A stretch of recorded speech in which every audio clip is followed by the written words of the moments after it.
Hi friends, welcome to Raj smart learners the knowledge hub.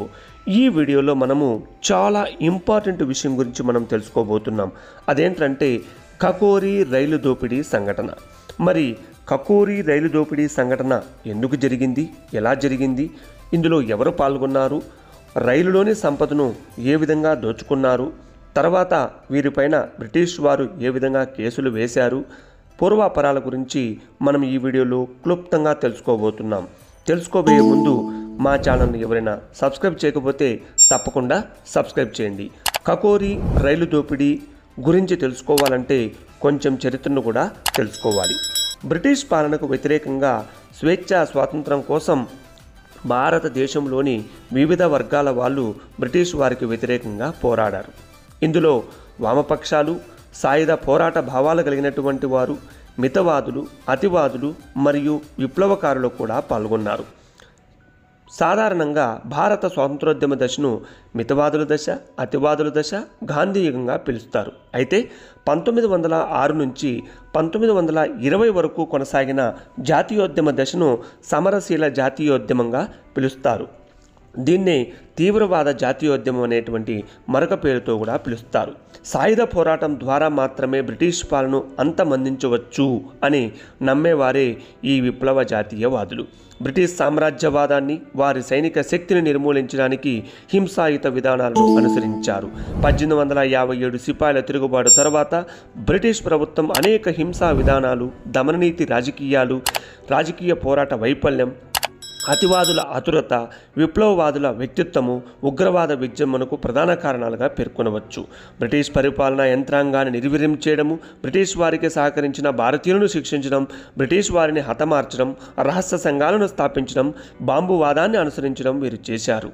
అయితే ఈ యువకులలో దేహదారుఢ్యం, శారీర వ్యాయామం, కుస్తీ పట్టడం, ముష్టియుద్ధ విధానము, జపాన్ వారి జుటోజిస్టు, కత్తిసాము, కర్రసాము, గుర్రపు స్వారీ మొదలైన లక్షణాలు ఈ యువకులలో ఉండేవి. దీనివల్ల వారిలో శారీరక బలం, ధైర్య సాహసాలు, శత్రువులను ఎదుర్కొనే నైపుణ్యాలు సంపాదించారు. అనేక సమితులు, రహస్య సంఘాలను కూడా వీరు బ్రిటిష్ వారికి వ్యతిరేకంగా స్థాపించారు. విప్లవ కార్యక్రమాలకు కావలసిన ధనాన్ని చందాల ద్వారా, అవసరమైతే సమాజం ద్వారా బలవంతంగా తీసుకోవడానికి వీరు వెనుకడుగు వేయలేదు. ప్రభుత్వ ధనాగారాలను కొల్లగొట్టి డబ్బు సంపాదించడం కూడా వారి కార్యక్రమాల్లో ఒక భాగంగా ఉండేది. అందువలనే ఈ కకోరి రైలు దోపిడీ కుట్ర అనేటువంటిది జరిగింది. కకోరి అనేది ఉత్తరప్రదేశ్లో ఉన్నటువంటి ఒక ప్రముఖమైనటువంటి పట్టణం. షాజహాన్పూర్, దీన్నే షహరాన్పూర్ అని కూడా అంటారు. ఈ షహరాన్పూర్ నుంచి లక్నోకు వెళ్ళే మార్గంలో రైలు ఎక్కి ఈ కకోరి రైల్వే స్టేషన్ సమీపంలో గొలుసురాగి రైలును ఆపారు. ఎందుకంటే ఇందులో పన్నుల రూపంలో సంపాదించినటువంటి డబ్బులు మరియు రైల్వేకు వచ్చినటువంటి ఆదాయము ఖజానాకు ఈ రైల్లోనే చేరవేస్తూ ఉన్నారు. కాబట్టి హిందుస్థాన్ రిపబ్లికన్ అసోసియేషన్కు సంబంధించినటువంటి వారు ఈ రైలులో చొరబడి రైల్వే స్టేషన్ సమీపంలో రైలును ఆపి రైల్వే ఆదాయాన్ని కొల్లగొట్టారు. రైల్వే సొమ్ము ఉన్నటువంటి ఇనుప పెట్టెను అష్ఫాకుల్లా ఖాన్ బద్దలు కొట్టి ధనం లూటు చేసి లక్నో వెళ్ళిపోయారు. అయితే అందులో చాలా డబ్బే ఉంది, కానీ వారు కేవలం 8,000 మాత్రమే దోపిడీ చేశారు. అయితే ఈ రైలు దోపిడీకి ప్రణాళిక రచించింది రామ్ ప్రసాద్ బిస్మిల్లా మరియు అష్ఫాకుల్లా ఖాన్. అయితే ఇది ఎందుకు చేశారు?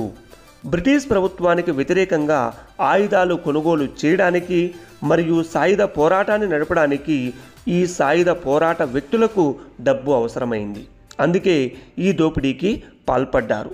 రామ్ ప్రసాద్ బిస్మిల్, అష్ఫాకుల్లా ఖాన్, రాజేంద్ర లహోరీ, సచీంద్ర బక్షి వంటి వారు ఈ రైలు దోపిడీ కార్యక్రమంలో పాల్గొన్నారు.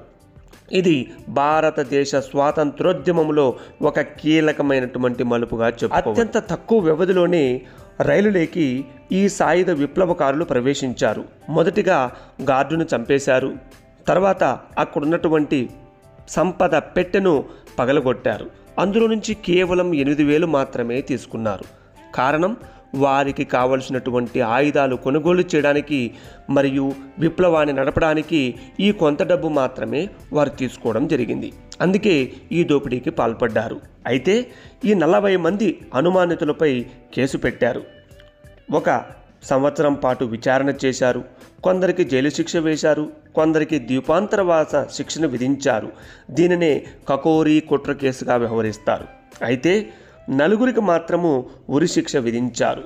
ఈ కేసులో 1926 డిసెంబర్లో రామ్ ప్రసాద్ బిస్మిల్ బ్రిటిష్ సామ్రాజ్య పతనం కావడమే మన లక్ష్యమంటూ ఉరి తీయబడ్డాడు. రోషన్ లాల్ భగవద్గీతను చేతిలో పెట్టుకొని వందే మాతరం మంత్రాన్ని ఉచ్చరిస్తూ ప్రాణార్పణం చేశాడు.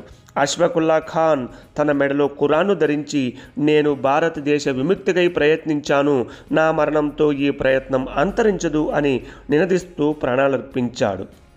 రాజేంద్ర లహోరీ ఉరిశిక్షకు గురికాగా మన్మథనాథ్ గుప్తాకు 14 సంవత్సరాల పాటు జైలు శిక్ష విధించారు.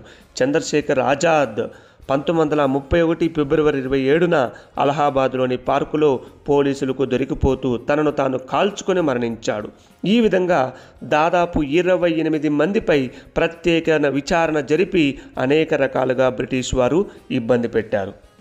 40 మందిని అరెస్టు చేయగా షాజహాన్పూర్లోనే 15 మందిని సాక్ష్యాలు లేక వదిలివేశారు. రాంప్రసాద్ బిస్మిల్, ఠాకూర్ రోషన్ సింగ్, రాజేంద్రలాల్ మరియు అష్ఫాకుల్లా ఖాన్లకు మరణశిక్ష విధించారు. దీనితో ఈ కేసు ముగిసింది.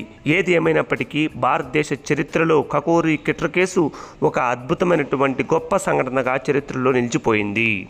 ఈ వీడియో నచ్చితే లైక్ చేయండి, షేర్ చేయండి మరియు మా ఛానల్ తప్పకుండా సబ్స్క్రైబ్ చేయండి. So thanks for watching. Thank you.